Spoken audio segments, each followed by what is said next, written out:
Motivational interviewing was first developed by Bill Miller and Stephen Rolnick.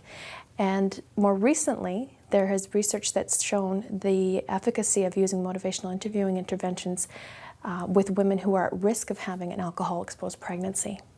Ultimately, motivational interviewing is a way of being with people. In technical terms, it's a goal-directed, person-centered way of eliciting information from people to help them work through their ambivalence and ultimately make changes to their behavior.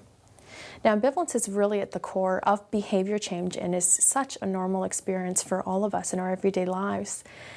But unfortunately, when it comes to pregnant women who use substances or mothering in substance use, we leave little room for women to have ambivalence about their substance use. There's an expectation that as soon as they know that they're pregnant or when they're mothering, that they will stop using substances. This leaves society and service providers with the perception of she doesn't care or that she's not motivated to make changes.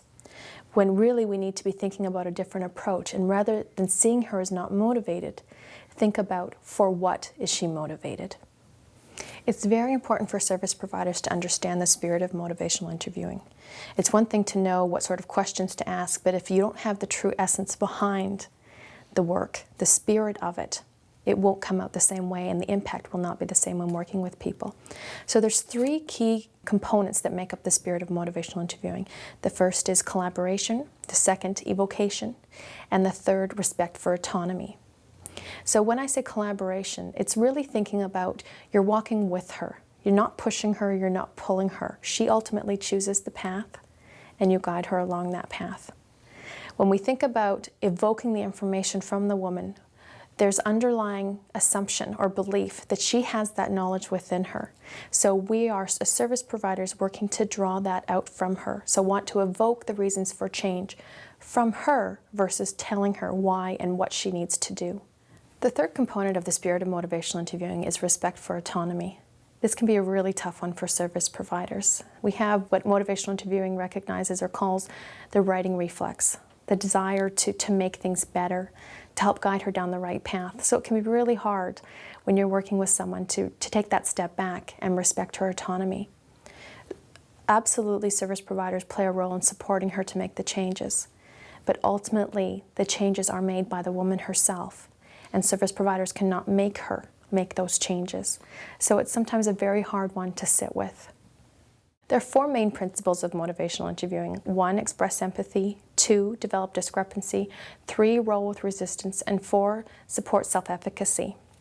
In terms of expressing empathy, this is a really crucial component and has actually been identified as one of the key predictors of overall success in terms of clients' ability to make changes. Expressing empathy involves listening really actively to try and understand the other person's meaning, to be able to support her in a way that really shows genuine regard and concern for her well-being. Develop discrepancy. This principle of motivational interviewing is really based on the notion of the discrepancy between where someone is at now in their life and where they would like to be, or the discrepancy between their values, morals, principles, or other things that are important to them in their life. So the third principle of motivational interviewing is rolling with resistance. It is human behavior that when we are put in a corner, we push back. We push back in many different ways, but we push back. The women you're working with are not inherently resistant, which from a traditional model of addiction was sometimes the case, or people were perceived that way.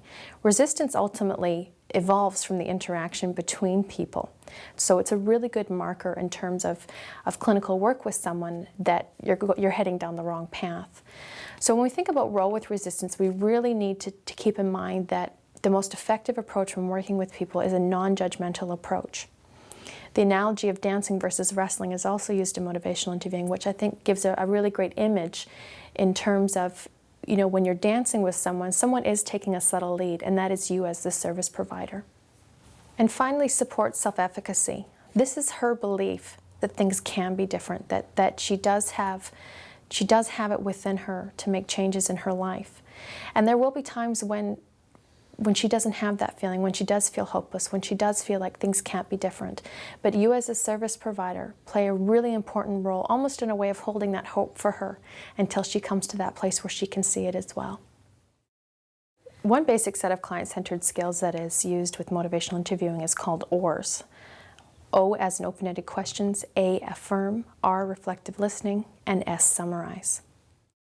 When working with women and making changes, it can also be really helpful to draw on the work of Prochaska and DeClement in the area of stages of change. The stages of change model is really helpful in highlighting that change is a process, it's not an event, and we need to be thinking about it in that way. And really respect and recognize where a woman is at in terms of her readiness to change when we are working with her.